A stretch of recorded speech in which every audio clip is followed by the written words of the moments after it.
함께 일어나셔서 하나님의 말씀 베드로후서 2장 12절에서 19절 말씀을 한 목소리로 함께 받기를 원합니다. 그러나 이들은 시작. 그러나 이들은 본래 잡혀 죽기 위해 태어난 이성 없는 짐승 같아서 알지도 못하는 이들을 모독합니다. 그러다가 그들은 결국 멸망을 당하고 말 것입니다. 그들은 자기들이 저지른 불의의 대가로 해를 당할 것입니다. 그들은 대낮에 흥청거리는 것을 기쁨으로 여깁니다.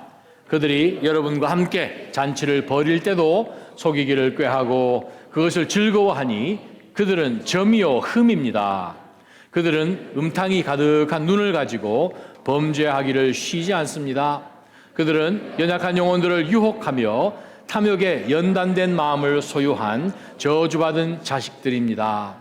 그들은 유혹을 받아 바른 길을 떠나서 부올의 아들 발람의 길을 따라가는 사람들입니다. 발람은 불의의 대가를 사랑하다가 자신의 범죄로 인해 꾸지람을 받았습니다. 말 못하는 당나귀가 사람의 음성으로 말해 이 예언자의 미친 행동을 저지했습니다. 이들은 물 없는 샘이요 폭풍에 밀려가는 안개입니다. 그들에게는 칠흑 같은 어둠만이 예비돼 있습니다.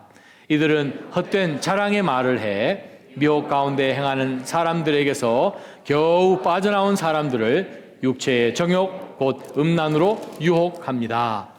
이들은 그들에게 자유를 준다고 약속하지만 정작 자기들은 멸망의 종들입니다. 누구든지 패배한 사람은 승리한 사람의 종입니다. 아멘. 하나님 아버지, 영원토록 변치 아니하시는 이 하나님의 말씀을 저희들 가운데 2000년이 찍은 이 시점 가운데도 주님 오실 그날이 너무나 가까이 다가왔기에 이 말씀으로 다시 한번 무장코자 합니다. 거짓된 가르침과 거짓된 습관들과 교회 안에서도 하나님 말씀에서 벗어나는 그러한 세상의 허황된 이야기들이 얼마든지 일어나고 있음을 성령께서 경고해 주셨습니다. 이 말씀으로 더 그리스도를 닮아내는 믿음으로 진리 위에 단단히 서 있는 바로 그 낮아짐 교회가 될 수 있도록 오늘 이 시간에 성령께서 역사하여 주옵소서. 예수님 이름으로 기도합니다. 아멘. 자리에 앉아주시기 바랍니다. 세상은 자기 이익을 위해서 감추지요. 그래서 피할 것은 피하고 알릴 것은 알린다 해서 PR이란 말도 우스갯소리로 합니다. 왕조실록을 읽어봐도 어떤 민족이든 어떤 나라든 예외 없이 똑같습니다. 그것이 높은 지위에 있는 사람이든 그냥 평민이든 우리든 인간이란 것은 자기에게 유익되는 걸 위해서는 다 이야기해 주지 않습니다. 숨기죠. 감추죠. 속입니다. 제가 한국에 가서 그것을 알았습니다. 친환경이라고 이름 붙인 야채들이 따지고 보면 친환경이 그리 아닌 것을 거기 가서 알았습니다. 저는 친환경이 그냥 농약을 안 치는 줄 알았습니다. 근데 그 친환경을 만드시는 분이 이야기합니다. 친환경이라는 게 딴 게 아니고 농약을 조금 덜 친다는 거예요. 아예 안 치는 게 아니라 안 치면 농사할 수가 없는 거예요. 좀 덜 치는 거예요. 근데 우리는 생각합니다. 비교적 더 좋다는 거죠. 다 얘기해 주지 않습니다. 몸에 불필요한 별로 안 좋은 농약까지 치기는 쳐야 됩니다 하는 얘기를 우리에게는 얘기해 주지 않습니다. 세상은 다 그런데 우리가 살고 있는 이 사회도 그런데 하나님의 말씀은 계속해서 제가 몇 주째 본문이 그러다 보니 계속해서 이단 거짓된 가르침을 퍼뜨리는 교회 안에서도 그러한 사람들이 있음을 성경이 말씀하시는 것 때문에 할 수 없어서 계속 이 말씀을 하고 계십니다만 성경을 한번 생각해 보십시오. 하나님의 말씀은 다른 어떤 무슨 왕실록이나 역사하는 것이나 다르게 전혀 다르게 우리 같으면 웬만하면 좀 숨겨질 것 같은 것조차도 낱낱이 다 까발리는 것이 성경입니다. 다윗 왕을 생각해 보면 정말 다윗만큼 아니 성령의 감동함을 받은 스데반이 죽기 전에 마지막 생명을 걸고 했던 그 설교를 통해서도 보게 되면 다윗 하나님의 마음에 합한 사람 성경의 유일무이한 인물입니다. 굉장한 믿음의 사람이에요. 굉장한 고난의 시간을 통과하지만 그가 하나님 앞에 받은 그 언약과 믿음이 한순간 흐트러지지 아니하고 어떻게 이런 상황 속에서 주의 이름을 부를 수 있을까라고 질문할 정도의 상황 속에서 시편들을 수없이 하나님 앞에 써서 예배했던 그였습니다. 그런데도 불구하고 그의 왕국이 안정되고 그의 지위와 모든 것이 평안할 때에 그가 밧세바를 범하게 되고 밧세바를 범함으로 인하여서 그 위에 나아오는 그 모든 상황들을 우리는 너무나 잘 알고 있죠. 웬만하면 숨겨줄 것 같은데 지금 미국의 대통령하고 비교를 해봐도 전혀 그렇지 않음을 성경은 우리에게 보여줍니다. 엘리사의 그 종 게하시 생각해 보십시오. 아니요, 별 큰 것 같지도 않은 상황 속에서 그가 물질의 탐심을 갖고 숨긴 그 일로 인하여서 그에게 벌어진 사건은 우리는 너무나 잘 알고 있습니다. 16살에 왕이 되어서 이스라엘에서 그만큼 오랫동안 다스린 왕이 없을 정도로 52년을 통치했던 우시야를 보십시오. 아니 16세. 우리 현호 나이잖아요. 왕이 되었어요. 현호의 얼굴 한번 보자. 왕이 되었어요. 왕이. 근데 그 믿음이 수십 년을 계속 간 거예요. 그 엄청난 소용돌이 속에서, 국제사회 속에서 잘 다스렸습니다. 그가 나가는 전쟁마다 하나님 이기게 해주셨어요. 도시를 건축했어요. 굉장한 업적들이 있음에도 불구하고 그의 말년에 너무나 모든 것이 잘 되니 교만의 짐으로 인하여서 그가 넘지 말아야 할 선을 넘어버리죠. 결국 그는 굉장한 왕으로 시작을 했지만 문둥병자로 왕궁에서 쫓겨나서 별치에서 죽고 난 다음에도 왕실 묘지에 묻히지 못하는 불명예를 안았습니다. 예레미야 17장 9절 말씀 우리말 성경이 이렇게 번역했습니다. 모든 것보다 거짓되고 몹시 병들어 있는 것이 마음이다. 마음이 세상 그 어떤 것보다도 이사야 선지자가 말하는 66편에 나온 것처럼 아주 인간의 의라는 것은 filthy rags, 냄새나는 누더기 같은 거라. 정말 우리의 마음을 잘 지키지 않으면 그래요. 잠언 말씀처럼 성 하나 빼뜨는 그거하고 비교도 되지 않는 거예요. 우리 마음을 잘 지켜야 되는 거예요. 속 사람을 잘 지키는 것이 얼마나 중요한지 이 마지막 때에 그리스도인으로 살아감에 있어서 특별히 오늘 본문 가운데 등장하는 거짓 선생들의 거짓 가르침들의 핵심이 무엇인지를 우리가 분명히 검증할 수 있도록 오늘 본문의 말씀을 마치 리트머스 페이퍼처럼 사용하셔야 됩니다.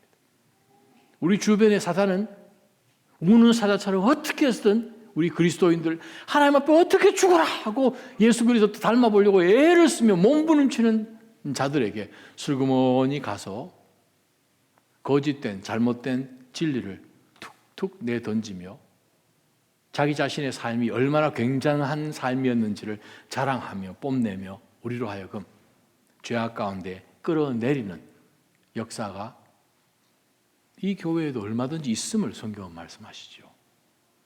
모든 교회가 다 그름을 베드로 사도가 이야기합니다. 2장 1절에 백성 가운데 거짓 예언자들이 일어난 것 같이 여러분 가운데서도 거짓 선생들이 나타날 것입니다. 얼마나 이게 심각했으면 교회가 세워지고 초기 200년 동안 이단들에 대한 반박하는 말씀과 반박하는 글들이 많이 초대 교부들을 통해서 기록된 것을 보면 우리는 알 수 있습니다. 마지막 때면 더하면 더할지 그거보다는 덜하지 않았을 것입니다.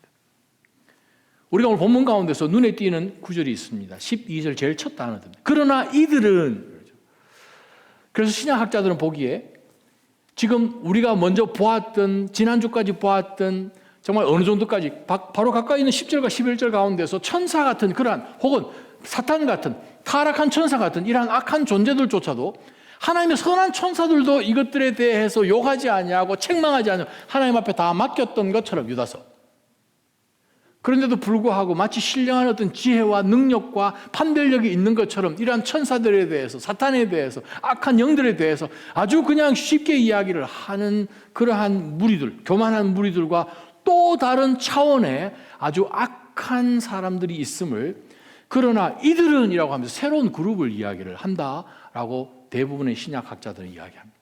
다른 말 표현하면 우리가 지난주까지 봐왔던 이 거짓된 스승, 이단 가르침보다도 더 악한 그 사람들이 비하하면 이거는 거의 메이저 리그에 속해 있는 사람들인 것처럼, 그러나 이 사람들은 전혀 다른 차원의 악한 거짓인들인 것을 보게 됩니다. 그리스도인들은 어떤 사람들입니까? 진리의 길을 가는 사람들입니다. 참된 주의 길을 가는 사람들. 어쨌든 우리는 오늘 본문 12절부터 19절까지 나온 이 사람들과 반대점에 신앙생활을 하는 자들이어야 된다는 거예요. 그러면 이들이 보여주는 그것으로부터 우리는 무조건 멀리 떨어져 나가야 함을 오늘 말씀은 가르쳐 주지요. 12절, 13절, 14절 말씀을 통해서 우리가 진리의 길로 가려면 무엇을 경계해야 되는지를 말씀은 이렇게 이야기해 줍니다. 그러나 이들은 본래 잡혀 죽기 위해 태어난 이성 없는 짐승 같다. 신약학자 한 사람이 오늘 본문처럼 존 주엇이라는 분이 이야기합니다. 거짓 선생들에 대해 본문처럼 참담하고 섬뜩하고 강하게 묘사된 곳은 성경 전체에 없습니다. 오늘 본문이 아주 굉장히 강한 표현인 거예요.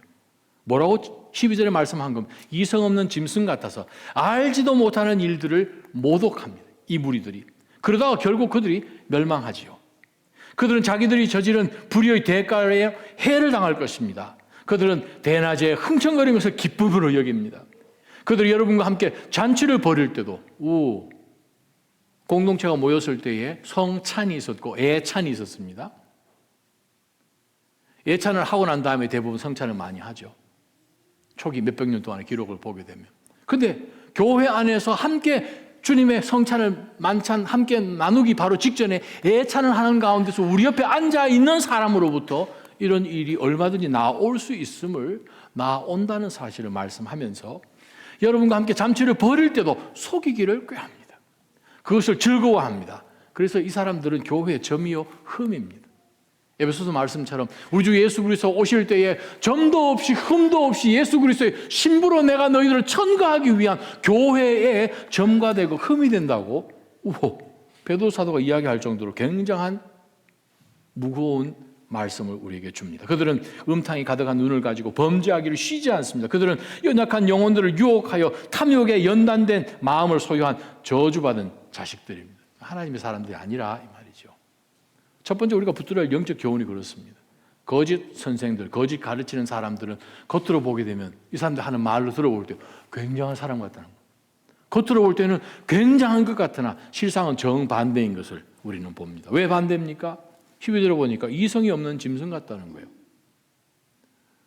우리 인간들은 짐승들이 가지지 못한 아주 특별한 하나님의 형상으로 지음을 받았으니 전혀 다른 지혜와 이성과 감성을 갖고 살죠.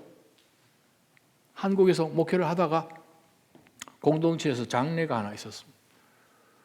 고등학생 아이가 우울증 때문에 자살을 해버렸어요. 아버지가 안수 집사님이십니다. 와, 자살한 아이 장례를 치러야 되는데 무슨 설교합니까? 어떻게 위로해야 됩니까? 대학교 교수이신 그 아버지 집사님은 너무나 다운되어서 바깥에 산책을 하는데 집안 식구들이 아버지가 바깥에 산책하러 나가는 것을 너무 불안해서 그냥 못 보내는 정도로 무슨 일이 또 벌어질까 모르니까 그에게 위로하러 갔습니다. 위로하러 가는데 문을 여니까 그 집에서 저를 제일 먼저 반겨준 사람이 아니고 반겨준 것이 그 집에서 키우는 개였어요. 강아지, 반려견. 우와, 자기네 집에 뭐 훔치러 왔는지 저를 대하여서 그냥 으악 막 짖는데 여러분 그 가정에는 지금 하나님의 위로가 필요합니다. 말할 수 없는 슬픔으로 인해서 이거 어디서부터 어디서 손을 써야 될지 모르는 그러한 상황 속에 정말 무거운 마음으로 하나님의 말씀을 들고 가는데 정말 이성이 없는 이 짐승이지요. 예배가 진행이 될 수가 없죠. 저로 하여금 아예 들어오게 못하게끔 그냥 발악을 하듯이 짖는데 마침 그곳에 방문을 했던 가까운 친척 한 분이 그 개를 데리고 바깥에 나갔어요. 오늘 본문 보게 되면 이성 없는 짐승 같다. 뭐가 뭔지를 전혀 알지 못하면서, 그래요, 이 지금 집안에 무슨 일이 벌어졌는지를 전혀 알지 못하는데 이 모든 일들에 대해서 거짓 선생들, 거짓을 가르치고 퍼뜨리는 자들은 이러한 모든 일들이 알지도 못하지만 아는 것처럼 모독을 합니다. 스스럼 없이 자기가 아는 것처럼 이야기를 합니다. 그러다가 결국은 어떻게 해요? 멸망당하죠. 13절에 보게 되면 자기가 저지른 불의의 대가를 해로 받습니다. 13절에 보니까 여러분, 흥청거린다라는 표현이 무슨 뜻인지 아십니까? 그것도 대낮에 흥청거린다? 원래 이 뜻 안에는 헬라 원어의 luxury란 단어가 원어근입니다. 사치스럽게 산다는 거예요. 교회나 어떤 종교단체나 선교단체나 그런 것을 만들어서 사람들을 하여금 이것이 사역입니다, 선교입니다, 뭐 전도입니다 이야기를 해서 거기서 들어오는 모든 것으로 자기의 배를, 자기 주머니를 채우는 것 우리는 많이 보았습니다. 재작년 총회에 참석을 했을 때에 목사님들 거의 우리 장로님들 작년 10월에 총회 참석하셨지만 밤늦게까지 총회를 참석하고 늦은 시간에 저희가 숙소로 돌아오는데 한 5 커플 되는, 모양은 얼굴 미국 분들은 아닌 거고 남미 쪽 사람들, 스페니쉬를 많이 쓰십니다. 저희들은 셀리브리티인 줄 알았어요. 호텔 들어오는데 그 숙소의 한쪽에서 그 사람들이 들어오는데 와, 5m에서도 그분들의 향수를 맡을 정도였습니다. 머리는 막 이렇게, 머리부터 발끝까지 그냥 휘황찬란해. 여러분 잘 아시는 큰 로고, 우리가 보통 하는 명품의 그런 로고들이 그냥, 화장만 그렇게 안 했지 거의 로고로부터 붙여졌어요. 저희들이 어떤 그룹인지 몰랐어요. 성경책을 들고 있다는 사실을 알기 전까지. 이런 그룹을 본 적이 없는 거예요. 목사님들 들어오면서 너무 신기해. 제가 지금도 후회하는 거, 사진을 찍어 놓을 걸. 사진을 찍어 놓을 걸. 그래요. 도대체 어디서 저렇게.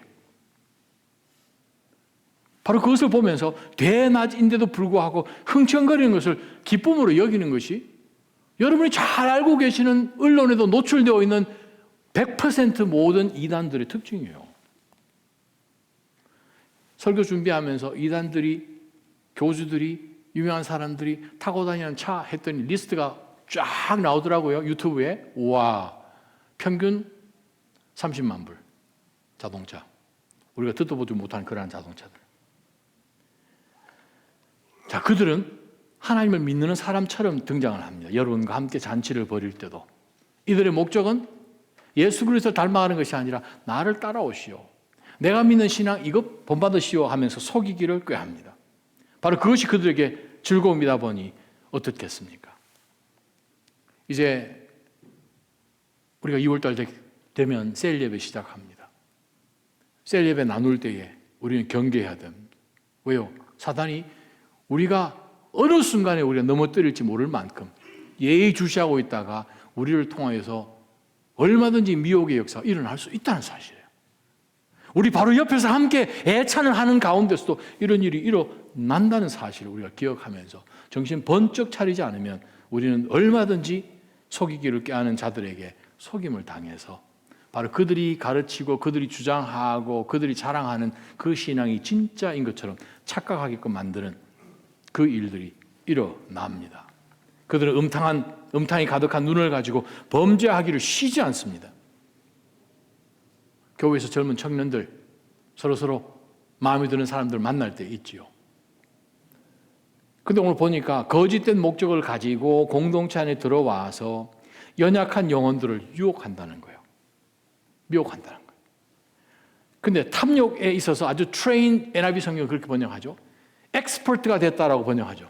탐욕에 있어서 이 사람들이 아주 그냥 도 같았어요. 이런 사람들이 와서 어떻게 해서 넘어뜨리려고 하는 그러한 사건들, 여러 번 경험해 보죠. 뉴저지에서 목회할 때 자매가 고민을 하다가 저희 목회팀에 상담을 요청을 했어요. 들어보니까 어떤 형제를 만났는데 갈등이 있다는 거예요. 처음엔 너무 좋았는데 그것이 어느 정도 그 시간들이 지나가면서부터 이상이 아닌데 하면서 이 신앙의 큰 질문들이 등장을 하면서 그 자매가, 음악하는 자매가 요청을 한 거예요. 이거 맞습니까? 저희들이 들어보는 가운데서 저희 두 사람 눈을 마주보고 다른 목사님하고 저랑 아니다. 그거 뜯어말리는데 2달 걸렸습니다.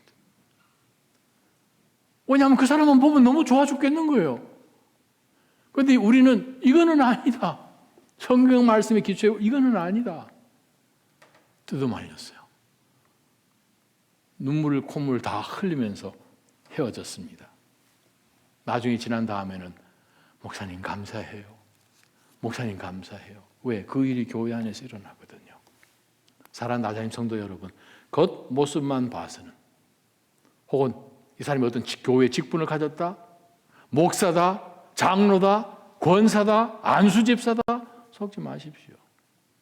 겉모습이 그래도 얼마든지 우리 안에서 악한 영이 들어와서 광명의 천사처럼 연약한 주의 백성들을 얼마든지 미혹할 수 있는 저주받은 자식의 역할을 할 수 있다는 사실을 마지막 때 우리가 깨닫지 않으면 우리는 진리 가운데 흐트러질 것입니다.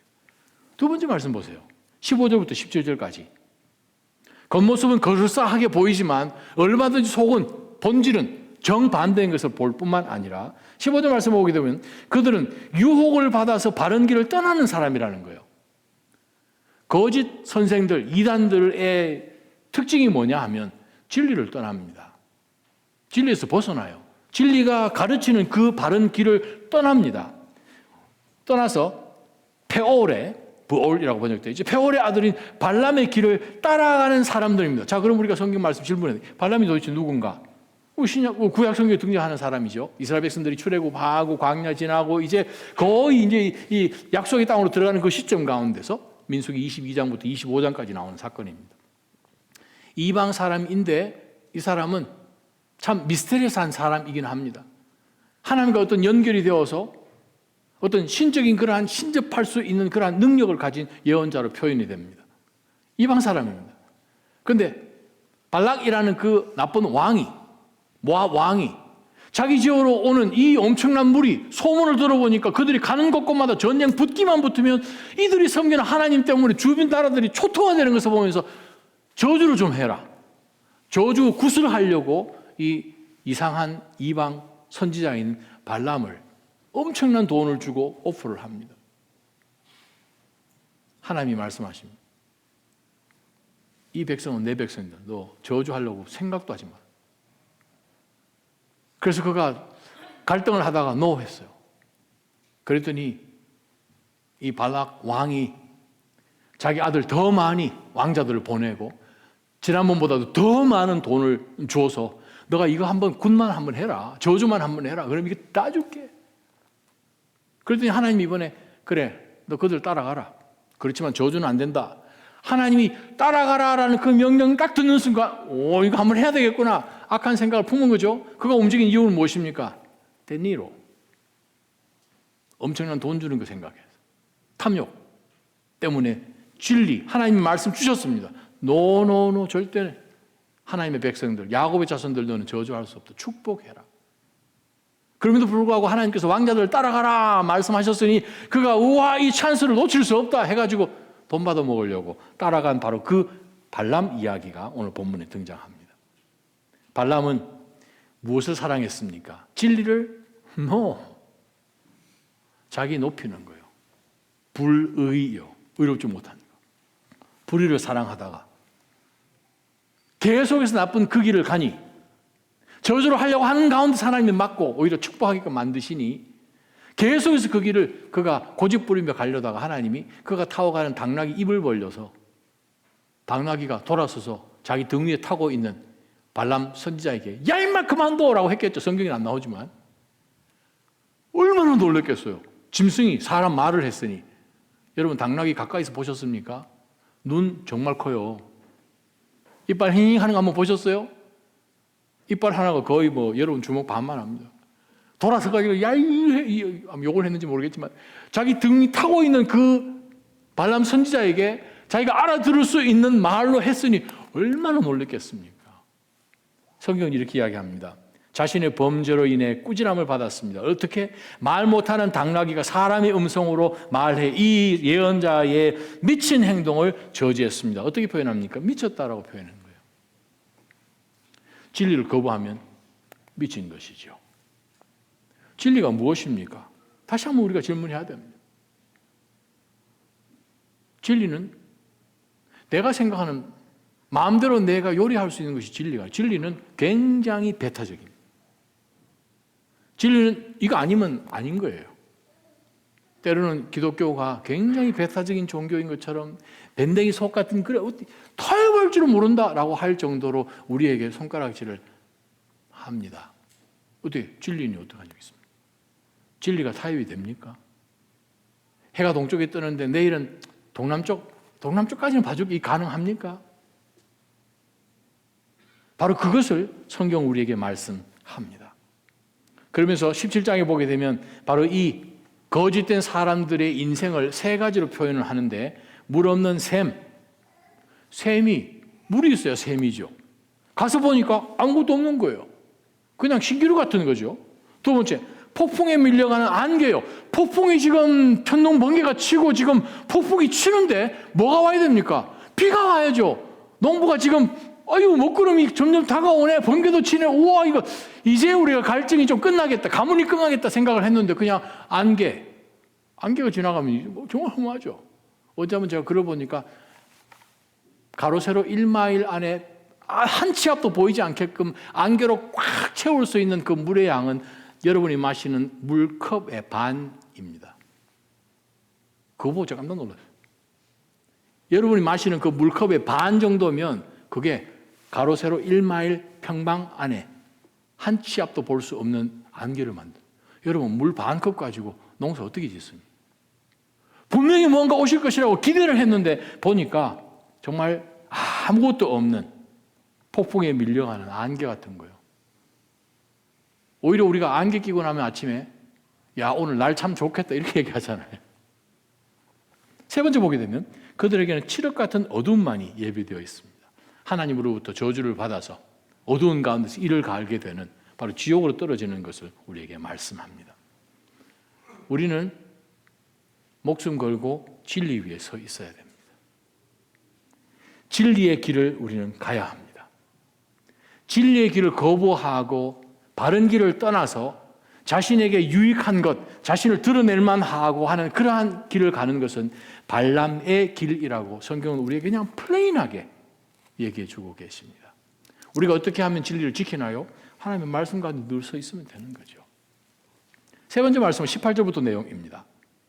이들은 헛된 자랑의 말을 해서 미혹 가운데 행하는 사람들에게서 겨우 빠져나온 사람들을 오히려 육체의 정욕, 곧 음란으로 유혹합니다.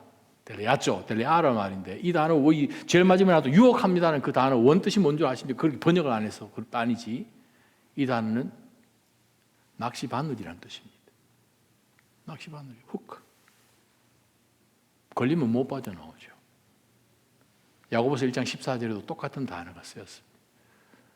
정말 우리가 영적으로 깨어 있어서 어떻게 했든 우리가 믿음 가운데서 주님을 잘 따라갈 수 있도록 애를 써야 되는데 우리로 하여금 진리를 가운데서 벗어나게끔 하는 바로 이 악한 거짓된 선생들, 거짓된 것을 가르치는 그러한 것에 대해서 우리가 경계하지 않으면 우리는 어느 순간에 훅 된다는 거예요. 자, 18절 잘 보시면 우리 삶 가운데서 적용해야 될 내용들 많이 발견하죠. 자, 보세요. 이들은 헛된 자랑의 말을 합니다. 무엇을 자랑할까? 질문해야죠. 이 사람들이 막 자랑하면서 떠벌리는 것이 뭘까 봅니다.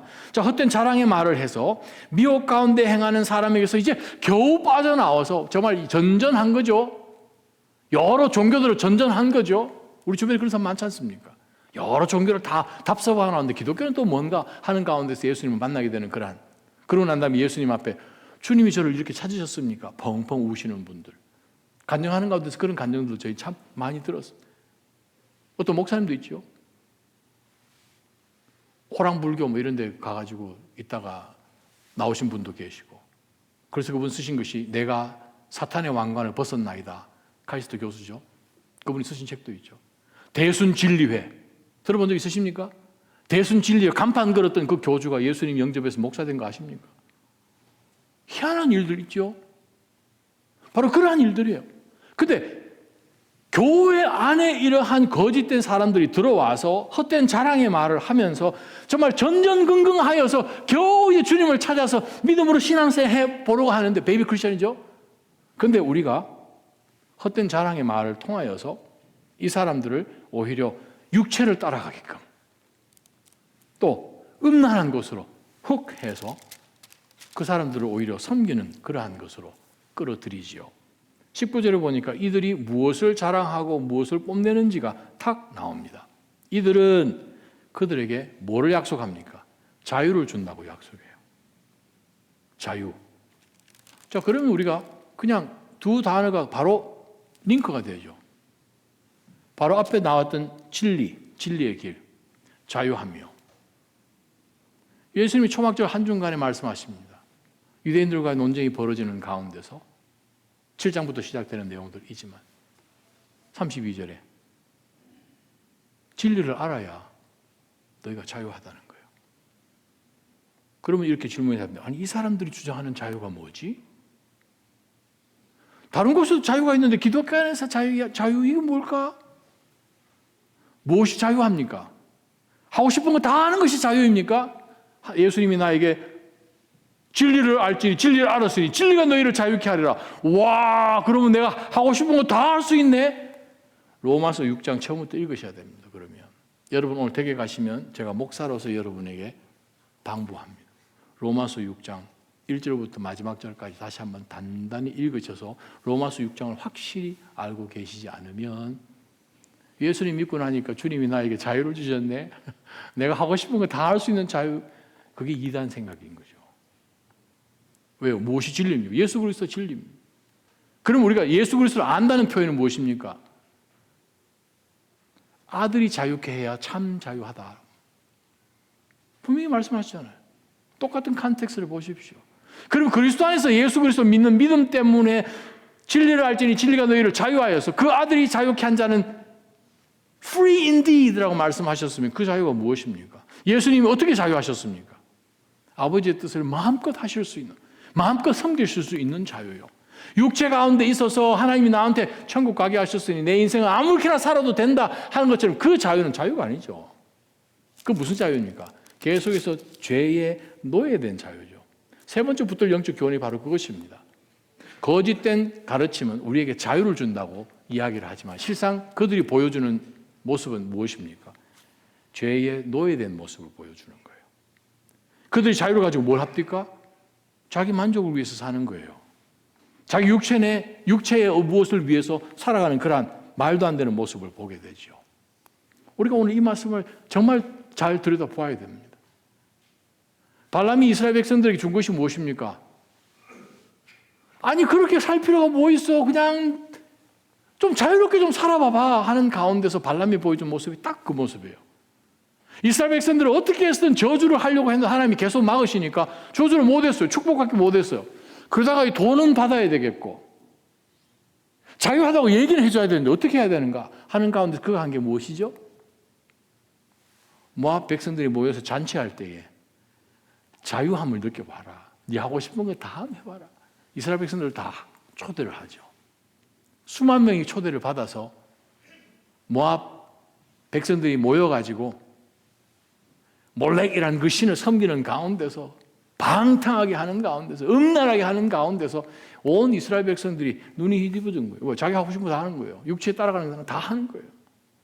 어떻게 됐습니까? On a single day 하루에 24,000명을 하나님이 직접 살육하셨습니다. 우리 정신 차려야 돼요. 정신 차려야 돼요. 정말 얼마나 두려운 말씀인지 모릅니다. 자유를 준다고요? 그 자유가 무엇입니까? 무엇을 할 수 있는 자유입니까? 하나님 안에서 자유함이죠. 오히려 절제지요. 성령 하나님 우리 가운데 들어오시면 그 모습이 무엇으로 드러납니까? 예수님이 산상수훈 말씀 가운데서 마태복음 7장에 뭐라고 말씀하세요? 열매를 보라고 말씀하시죠. 갈라디아 말씀 우리가 묵상했습니다. 함께 말씀 받았습니다. 성령을 통하여서 나타나는 어떤 열매가 있고 육체를 따라갈 때 나타나는 어떤 열매가 있는지를 정확하게 대비를 해 놓았습니다. 여러분, 우리 인생의 목표가 무엇입니까? 우리 인생의 목표는 내가 자유를 찾는 것이 아니라 나에게 자유를 주시는 그분을 찾는 것입니다. 내가 하고 싶은 걸 찾는 것이 인생의 목표라면 그건 기독교 바깥에 얼마나 더 많습니다. 그게 아니고 나의 주인을 찾는 거예요. 애들이 어머니 옆에 있을 때 애들은 자유합니다. 놀이터에서 놀아도 엄마가 저기 있으면 알고 담대하게 어떤 일들도 얼마든지 기쁨 가운데서 하는 자유가 있지요. 그것이 성경이 말씀하시는 자유입니다. 세상의 관점으로 보게 되면 예수 믿는 사람들만큼 restricted 되어 있는 사람 그런 그룹이 없었지 않습니까? 그럼 우리가 어떻게 살아야 하는지 오늘 본문 말씀을 전체를 통하여서 정말 겉으로 볼 때는 굉장한 것 같으나 본질은 전혀 아니고 우리에게 무엇인가 보여주는 것처럼 삶 가운데서 크게 이야기를 하는 사람들이지만 사실은 진리를 거부하고 발람의 길을 따라가서 오히려 그들이 원하는 것은 재물적인 그러한 탐욕을 추구하는 그러한 그룹들, 자유를 주겠다고 이야기하지만 오히려 죄의 노예가 되는 그 모습을 보는 가운데서 우리 마지막 때 우리가 어떻게 살아야 되는지를 다시 한번 말씀을 통해서 본다면 첫 번째 질문 하나입니다. 무조건 하나님 곁에 딱 붙어 있어야 돼요. 하나님 곁에 딱 붙어 있어야 돼요. 그것이 우리 삶의 목표되어야 됩니다. 그렇지 않으면 어떻게 해서 우리를 그냥 뜯어가려고 하는 그러한 거짓된 가르침들이 우리 주변에 계속해서 놓치지 않고 기회 찾으려고 한다는 사실입니다. 하나님과 관계를 두텁게 하시기를 주님의 이름으로 축원합니다. 예배 모이실 때마다 하나님 저 정말 더 닮고 싶습니다. 세일 예배로 모일 때마다 이 한 주 동안 하나님이 내 삶 가운데 어떤 작업을 하셔서 어떤 일들이 이만큼 진행이 돼서 이 일들을 이루었습니다. 하나님 앞에 간절히 두렵고 떨리는 가운데서 했더니 하나님이 이러한 역사를 주님께서 해주셨습니다 하는 그러한 간증이요. 그게 사람을 살리는 거죠. 어제 신방할 일이 있어서 잠시 신방한 일이 있었습니다. 그 가정에 엄청난 어려움이 지난 연말에 크리스마스 지나자마자 있었습니다. 크리스마스 지나면 새해에 어떤 놀라운 일들을 대기하고 기대하고 준비하고 하나님 앞에 하나님 하는 가운데서 엄청난 사건이 벌어졌어요. laid off 됐어요. 자기가 일하던 이 회사가 없어져 버렸어요. 아니 그냥 회사가 없어졌어요. 어떻게 해야 돼요? 그런데 그 말도 안 되는 상황 가운데서 흔들리지 않을 수 있으면 이 귀한 가정이 그동안 하나님으로부터 받은 은혜와 어떻게 역사하신지를 굽이굽이 경험을 다 해왔거든요. 이런 일이 혹시나 있으려나 하는 가운데서 이미 몇 년 전부터 기도를 시작하고 있었거든요. 같은 동료들은 회사의 이러한 불의한 행동을 보고 노여를 찾아서 수하고 있는 상황 속에서 이 가정은 하나님 앞에 기도한 것이 있는데 하나님, is this your sign? 이것이 혹시 하나님 인도하시는 사인입니까? 하는 가운데서 기도하면서 믿음으로 나아갔더니 주변에 이미 하나님께서 도처에 돕는 손길들을 만들어 놓으셔서 회사가 시작돼 버렸어요. 우와, 인간적으로는 두렵지요. 그럼에도 불구하고 흔들리지 않을 수 있으면 무엇입니까? 하나님과의 가까이 있는 가운데서 하나님과의 관계 속에서 등장하는 신앙은 개인적인 관계 속에서 기초를 두고 거기서부터 출발합니다. 저는 사랑하는 모든 아자님 성도 여러분이 이번 한 해 내가 정말 목숨 걸고 만약 지금까지 먼 발치에 폼을 잡으면서 걸어온 그러한 신앙의 모습이었다고 한다면 정말 다른 사람이 뭐라고 이야기해 그만 소리쳐라 너 그렇게 신앙생활 하는 거 아니다 뭐라고 얘기해 내가 죽게 샀는데 내가 살고 봐야 되는데 하는 마음으로 다윗의 자손 예수여 나를 불쌍히 여기소서 고함쳤던 그 하나님의 놀라운 역사를 경험해 보았던 그 사람들처럼 여러분이 주님 곁으로 그냥 무조건 죽으라고 달려나가는 결단이 있기를 주님의 이름으로 축원합니다. 두 번째 말씀은요 이미 여러분들이 하고 계십니다. 몰라요. 지금쯤 여러분들이 지금 탈퇴를 하셨는지 성경 읽기. 성경 읽어요. 읽는 상황 속에서 있어야 됩니다. 그래야 제가 두 번째 말씀을 드릴 수 있는데, 두 번째 말씀 띄워주시면 우리 어떻게 하면 됩니까? 두 번째 말씀은 하나님의 말씀에 우리가 주의를 기울여야 됩니다. 하나님의 말씀에 주의를, 말씀 있는 그대로 이 말씀이 어떤 컨텍스트에 주어지신 것인지 그거를 놓치지 않는 것이죠. 베드로 사도가 여러분 베드로 후서 1장에 뭐라고 표현했는지 여러분 아시잖아요. 설교했는데 12절 보세요. 베드로 후서 1장 12절. 우리가 지금 2장 후반부에 지금 제가 설교를 하고 있는데 뭐라고? 그러므로 여러분이 이것을 알고 어떻게 해요? 하나님께서 우리를 알고 어떤 것에 기초하여서 정말 세상에 열매 없는 사람들 또 따라가지 아니하고 결코 쓰러지지 않도록 하나님 나라에 쑥 들어갈 수 있도록 해 주시는 여러분들은 어떻게 살아야 하는지를 12절에 이렇게 이야기하는데, 그러므로 여러분이 이 사실을 알고 또 여러분이 이미 받은 진리 안에 굳게 서 있도록. 네. 여러분 이미 진리를 받으셨습니다. 여러분 이미 진리, 하나님의 말씀 진리를 받으셨어요. 하나님의 말씀을 더 소상하게 알기 위해서 더 가까이 하나님의 말씀으로 나아가야 세세한 인포메이션을 받을 거 아니에요. 그게 진리이죠. 하나님의 영이시니 하나님께 예배하는 자는 영과 진리로 예배할지니라. 영, 겉모습으로 예배하는 것이 아니에요. inner man, 속에 있는 속사람. 겉으로 나와 있는데 다른 곳에 가 있다면 예배드리는 사람이 아니죠. 속사람을 하나님 앞에 드리는 게 예배고, 하나님의 영이시니까요. 영으로 드리는 예배고, 진리가 무엇인가? information, right information이요. 유대 사람들은 성경책을 다 가지고 계시니까 right information을 가지고 예배를 드리죠. 그러나 예배는 죽은 예배죠. 열정이 없는 예배예요. 콩이야 팥이야 그런 것만 따지는 예배예요. 사마리아 사람들은 성경은 별로 없어요. 창세기, 출애굽기, 레위기, 민수기, 신명기 딱 5-5개만 하나님께로 받은 성경이라 생각하고 나머지는 성경으로 인정을 안 하는 인포메이션이 모자란 사람들이에요. 열정. 지금 여러분 예루살렘, 이스라엘 가가지고 그 사마리아 후예들 지금 한 400-500년 살고 있는데 그 사람들 예배하는 모습 한번 보세요. 어떤 예배 드리고 있는지.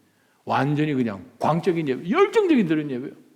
그 두 개 딱 합치면 최고 좋잖아요. 예수님 하신 말씀 무엇입니까? 하나님 영이시니 영과 진리로 예배하는 거예요. 자, 그 모습을 보면서 우리가 정말 다시 한번 생각해 봐야 되는, 하나님 말씀에 우리가 주의를 기울이지 않으면 어느 순간에 이게 하나님의 말씀인가 아닌가 하는 그것이 만약에 잘 분별되지 않는다면 이미 나는 지금 말씀 안 읽고 있는 거예요. 말씀 모르는 거예요. 그러다 보니까 그냥 이 사람이 직분이 뭐다 막 얘기하니까 말씀인가 그런가 보다 하고 따라가면 그 결말은 뻔한 것을 성경은 우리에게 말씀합니다. 세 번째요.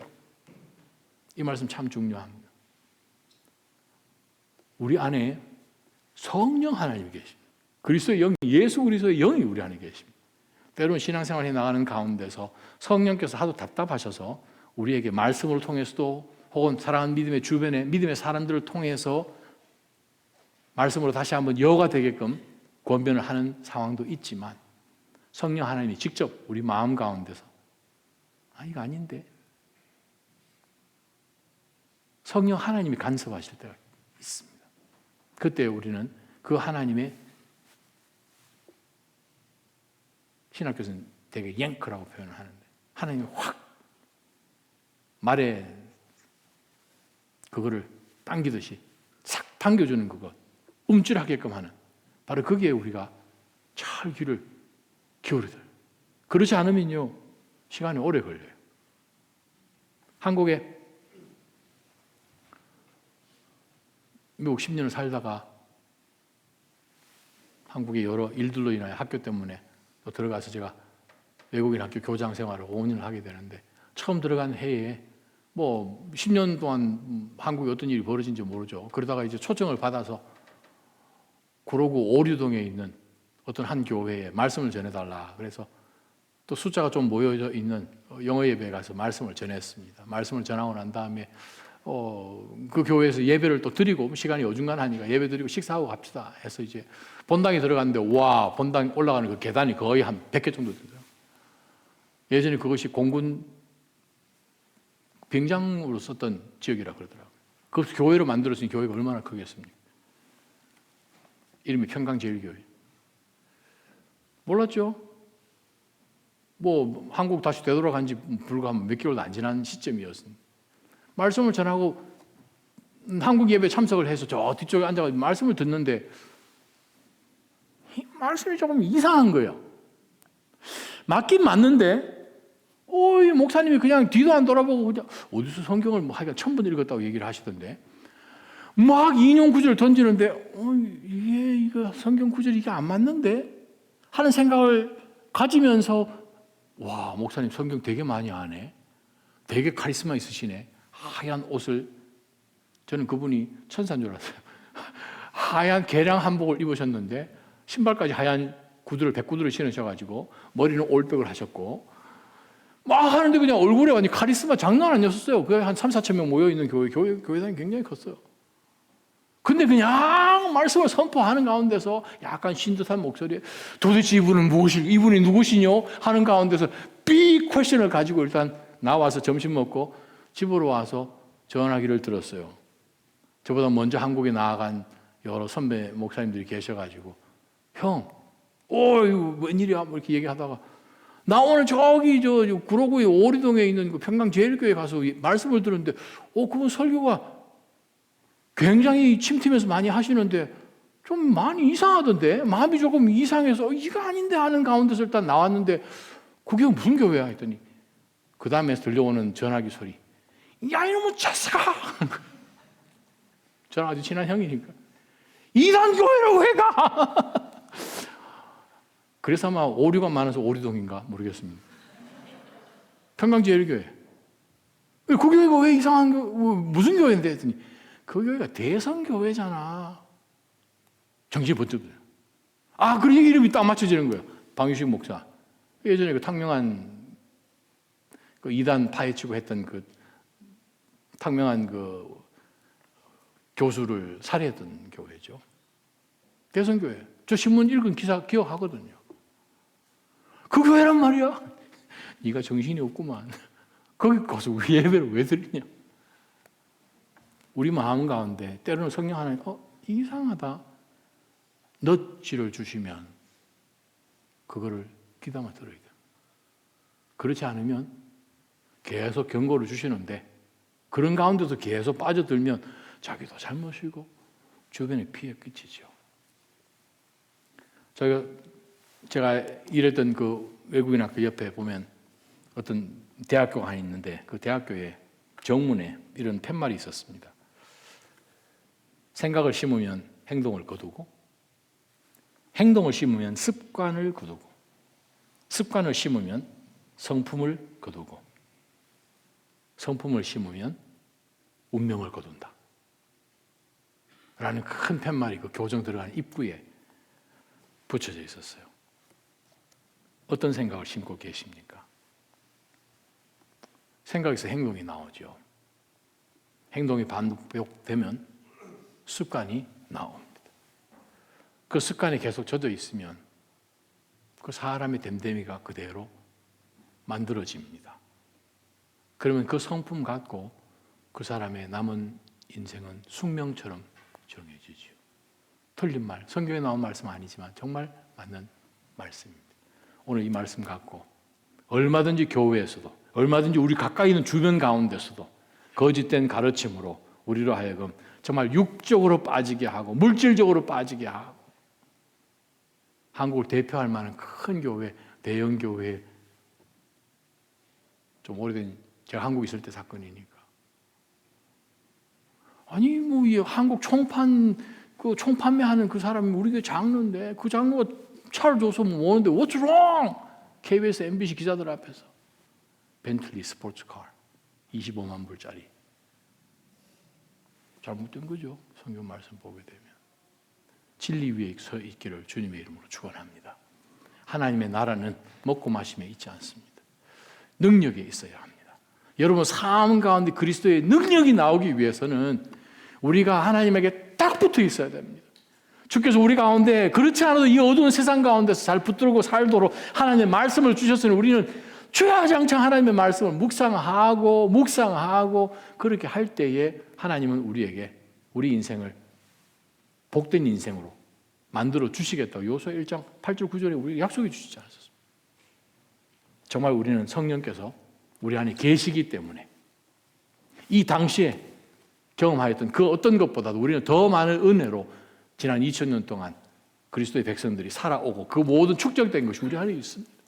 자, 그러한 가운데서 우리가 정말 성령 하나님께서 모든 상황 속에서 이끌어 주시는 대로 반응하면서 여러분께서 하나님께서 주신 이 진리 위에 굳건하게 계속 서 내려가시기를, 서 가시기를 주님의 이름으로 축원합니다. 기도하십시다.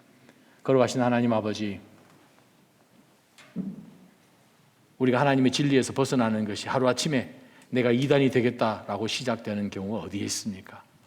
조금씩 발을 내딛다 보니 정신 차리지 못하여 주님의 말씀 옆에 있음에도 불구하고 말씀을 묵상하고 이 말씀이 주의 말씀이요 나의 생명입니다 라고 생각을 하지 않으니 그냥 머리만 어느 정도 크기만 해지지, 가슴은 점점 더 식어지기만 하고 하나님 앞에 드리는 이 예배가 종교 행위로 오히려 변질되어 가고 있는 것을 주여 우리 자신 속에서도 발견되지 않습니까? 하나님, 다시 한번 우리의 예배가 불같은 예배가 되게 하여 주옵소서.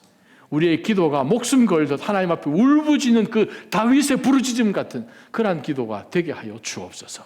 하나님의 음성을 듣는 그것에 우리가 너무나 세민하게 센시티브 하여져서 광풍 속에서도 불 가운데서도 천둥 속에서도 드러나지 아니하시고 아주 조그마한 목소리로 엘리야를 부르시던 바로 그 동일하신 하나님을 주여 저희의 이 정신없는 이 시대에 살고 있는 우리가 간절히 갈망합니다.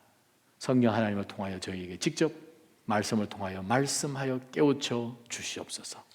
그리할 때 주여 저희는 이 어두운 세상 가운데서 진리 가운데 서 있으며 진리를 증거하는 그러한 하나님의 사람들로 살겠으니 제발 저희를 불쌍히 여겨 주옵소서.